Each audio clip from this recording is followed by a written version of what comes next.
Es importante aclarar desde el principio la diferencia que existe entre programación orientada a objetos y un lenguaje orientado a objetos.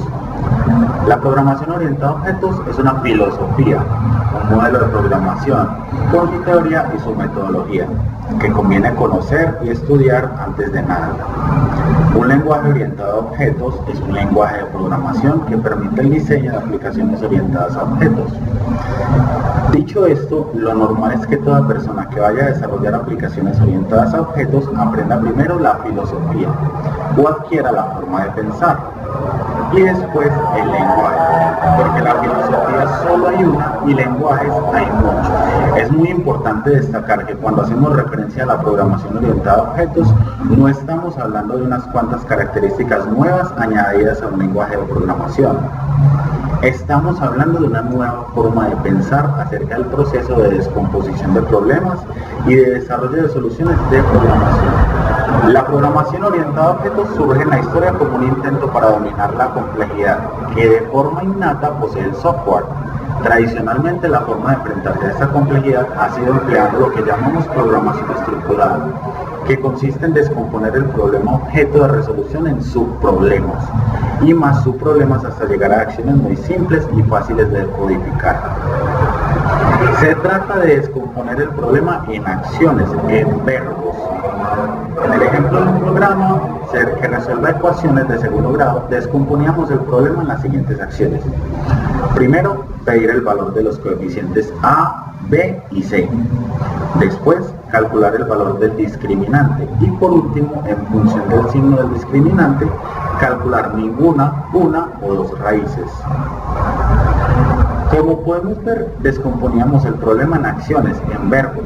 Por ejemplo, el verbo pedir, el verbo hallar, el verbo comprobar, el verbo calcular y así sucesivamente. La programación orientada a objetos es otra forma de descomponer problemas. Este nuevo método de descomposición es la descomposición en objetos. Vamos a fijarnos no en lo que hay que hacer en el problema, sino en cuál es el escenario real del mismo y vamos a intentar simular ese escenario en nuestro programa. Los lenguajes de programación tradicionales no orientados a objetos como C, Pascal, Basic, Modula 2, basan su funcionamiento en el concepto de procedimiento o función. Una función es simplemente un conjunto de instrucciones que operan sobre unos argumentos y producen un resultado. De este modo, un programa no es más que una sucesión de llamadas a funciones, ya sean estas del sistema operativo proporcionadas por el propio lenguaje o desarrolladas por el. En el caso de los lenguajes orientados a objetos, como es el caso de C#, Java y algunos otros, el elemento básico no es la función, sino un ente denominado precisamente objeto.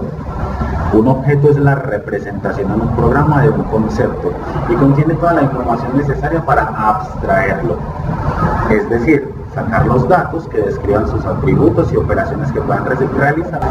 La programación orientada a objetos es una nueva forma de pensar, una manera distinta de enfocar los problemas y es allí donde radica la dificultad de aprender un lenguaje totalmente orientado a objetos sin conocer previamente los pilares de la programación orientada. Si nos detenemos a pensar sobre cómo se nos plantea un problema, cualquiera en la realidad puede ver que lo que hay en realidad son entidades.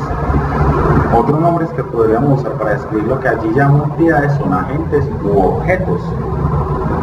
Estas entidades poseen un conjunto de propiedades o atributos y un conjunto de métodos mediante los cuales, y no solo eso, también podremos descubrir, a poco que nos fijemos, todo un conjunto de interrelaciones entre las entidades guiadas por el intercambio de mensajes. Las entidades del problema responden a estos mensajes mediante la ejecución de ciertas acciones. El siguiente ejemplo, aunque pueda parecer un poco extraño, creo que aclarará algunos conceptos y nos servirá como introducción para desarrollarlos. Imaginemos la siguiente situación.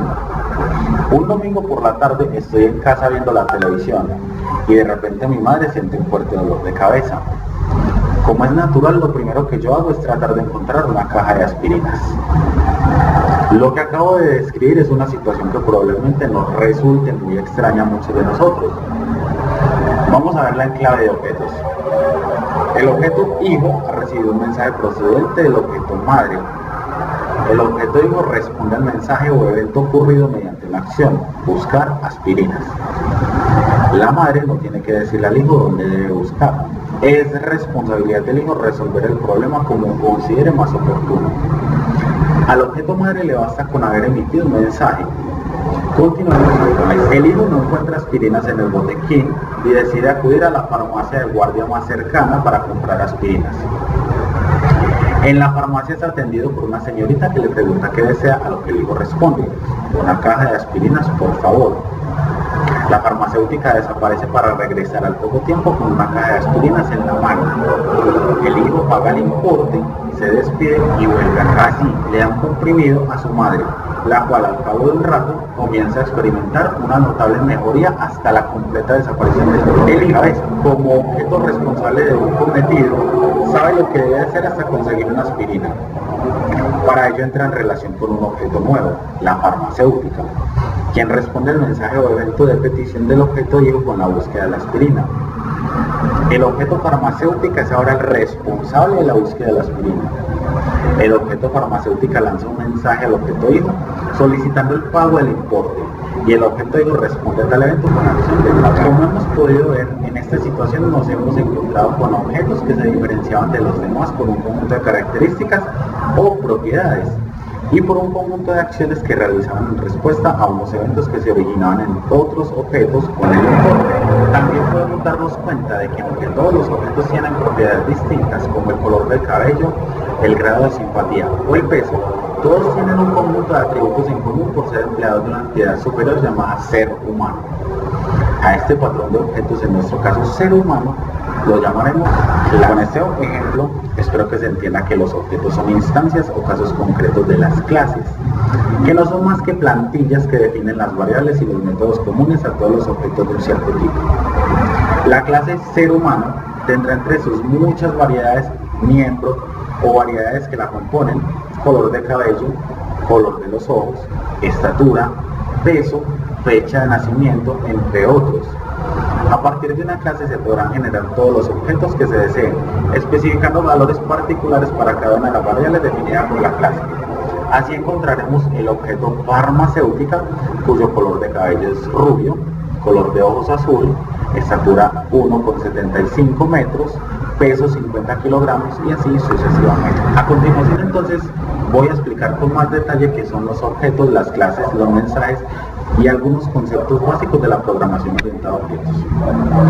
Entonces, ¿qué es un objeto? Un objeto no es más que un conjunto de variables o datos y métodos o funciones relacionadas entre sí. Los objetos de programación se usan para modelar objetos o entidades del mundo real. El objeto hijo, madre o farmacéutica, por ejemplo. Un objeto es por tanto la representación de un programa de un concepto y contiene toda la información necesaria para abstraerlo. O sea, sacar datos que describan sus atributos y operaciones que pueden realizarse sobre ellos. Por ejemplo, un objeto que modelase una bicicleta en el mundo real tendría variables que indicarían el estado actual de la bicicleta. Por ejemplo, su velocidad de 20 km por hora, su cadencia de pedaleo es de 90 revoluciones por minuto y su marcha actual es la quinta. Estas variables se conocen formalmente como variables instancia o variables miembro, porque contienen el estado de un objeto de bicicleta particular. Y en programación orientada a objetos, un objeto particular se denomina. Además de estas variables, el objeto de bicicleta podría tener métodos para frenar, cambiar la cadencia de pedaleo y cambiar de marcha. Aunque en realidad la bicicleta no tendría que tener un método para cambiar la velocidad, pues esa es función de la cadencia de pedaleo, la marcha en la que está y de los frenos si están siendo utilizados o no, entre muchos otros factores. Estos métodos se denominan formalmente métodos instancia o métodos miembro, ya que cambian el estado de una instancia u objeto bicicleta particular. Ahora llegamos a una nueva definición, y es la de la encapsulación. La encapsulación no es más que el hecho de empaquetar o proteger las variables miembro con los métodos miembro. A su vez, en la encapsulación vamos a encontrar entonces dos formas de hacerlo. La primera es la interfaz y la segunda la implementación. Bien, ¿qué es un mensaje? Normalmente un único objeto por sí solo no es muy útil. En general un objeto aparece como un componente más de un programa o una aplicación que contiene otros muchos objetos. Es precisamente haciendo uso de esta interacción como los programadores consiguen una funcionalidad de mayor orden y modelar comportamientos mucho más complejos. Una bicicleta colgada de un gancho en el garaje no es más que una estructura de aleación de titanio y un poco de caucho. Por sí sola, la bicicleta es incapaz de desarrollar la bicicleta es realmente útil en tanto que otro objeto, en este caso yo, interactúo con ella al pedalear. Los objetos de un programa interactúan y se comunican entre ellos por medio de mensajes. Cuando un objeto A quiere que otro objeto B ejecute una de sus funciones miembro, el objeto A manda un mensaje al objeto B. En ocasiones el objeto que recibe el mensaje necesita más información para saber exactamente lo que tiene que hacer. Por ejemplo, cuando se desea cambiar la marcha de una bicicleta, se debe indicar la marcha a la que se quiere cambiar. Esta información se pasa junto con el mensaje en forma de parada. Un ejemplo muy claro de esto que se acaba de decir sería el objeto al cual se manda el mensaje, en este caso la bicicleta. El método o función miembro que se debe ejecutar, en este caso cambiar de marcha. Y los parámetros que necesita ese método. Estas tres partes del mensaje, objeto destinatario, método y parámetros, son suficiente información para que el objeto que recibe el mensaje ejecute el método. Estas tres partes del mensaje, objeto destinatario, método y parámetros, son suficiente información para que el objeto que recibe el mensaje ejecute el método o la función miembro solicitada. Los mensajes proporcionan dos ventajas muy importantes. La primera es que el comportamiento de un objeto está completamente determinado, a excepción del acceso directo a variables miembro públicas por sus métodos, así que los mensajes representan todas las posibles interacciones que pueden realizarse entre objetos. Los objetos no necesitan formar parte del mismo proceso, ni siquiera residir en un mismo ordenador para mudarse mensajes entre ellos. Y así, de esta forma, hemos hablado mucho de una palabra clave en la programación orientada a objetos. En este punto vamos a saber de qué se trata respondiendo a esta interrogante, ¿qué es una clase?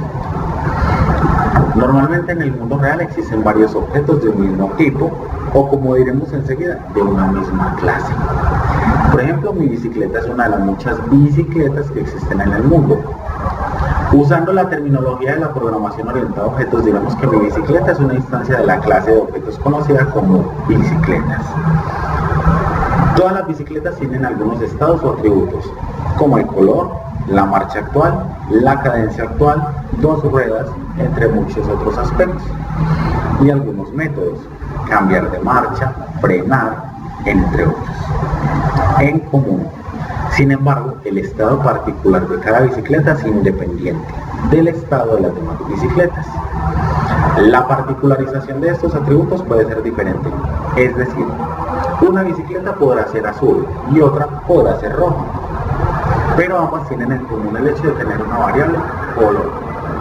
De este modo podemos definir una plantilla de variables y métodos para todas las alternativas para crear objetos son denominadas clases.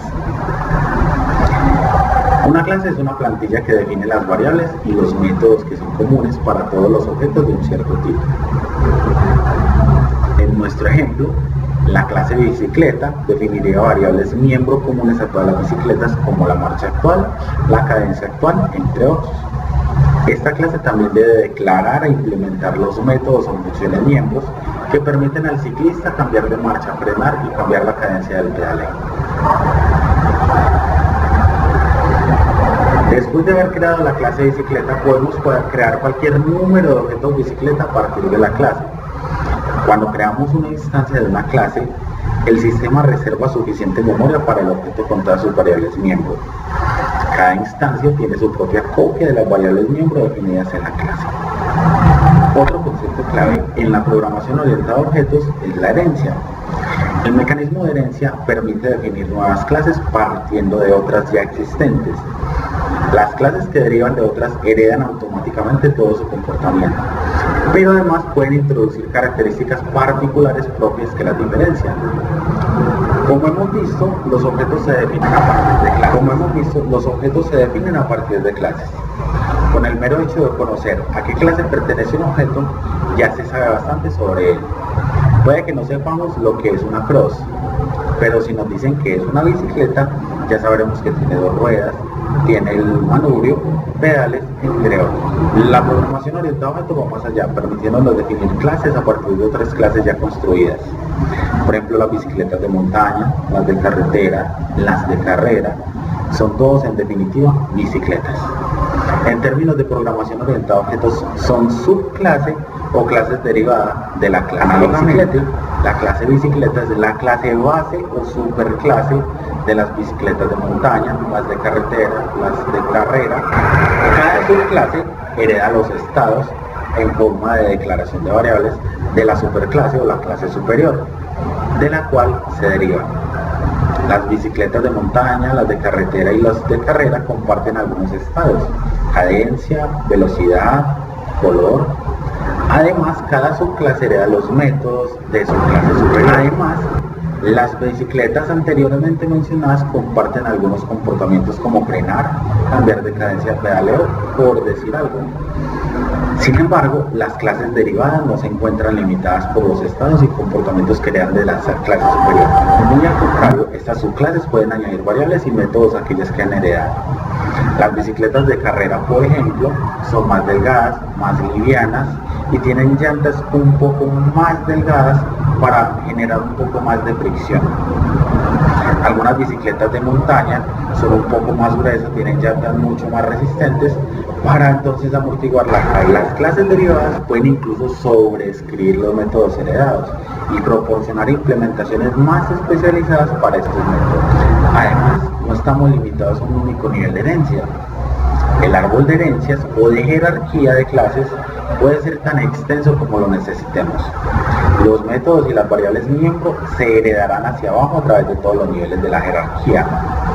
Normalmente, cuanto más abajo está una clase en la jerarquía de clases, más especializado es su comportamiento. En nuestro ejemplo, podríamos hacer que la clase de bicicleta derivase de una superclase de vehículos. La herencia es una herramienta clave para abordar la resolución de un problema de forma organizada, pues permite definir una relación jerárquica entre todos los conceptos que se están manejando. Es posible emplear esta técnica para descomponer un problema de cierta magnitud en un conjunto de problemas subordinados a él. La resolución del problema original se consigue cuando se han resuelto cada uno de los problemas subordinados, que a su vez pueden contener otros. Por consiguiente, la capacidad de descomponer un problema o concepto en un conjunto de objetos relacionados entre sí, cuyo comportamiento es fácilmente identificable, puede ser extraordinariamente útil para el desarrollo de programas importantes. La herencia proporciona las siguientes ventajas. Las clases derivadas o subclases proporcionan comportamientos especializados a partir de los elementos comunes que hereda de la clase base. A través del mecanismo de herencia, los programadores pueden utilizar el código de la superclase tantas veces como sea necesario. Los programadores pueden implementar las llamadas clases superiores abstractas que definen comportamientos genéricos. Las clases abstractas definen e implementan parcialmente comportamientos, pero gran parte de esos comportamientos no se definen ni se implementan totalmente. De esta forma, otros programadores pueden hacer uso de estas superclases, detallando esos comportamientos con subclases especializadas. El propósito de una clase abstracta es servir de modelo base para la creación de otras clases derivadas, pero cuya implantación depende de las características particulares de cada una de ellas. De la clase abstracta podría ser en nuestro caso la clase vehículos. Esta clase sería una clase base genérica a partir de la cual podríamos ir creando todo tipo de clases derivadas.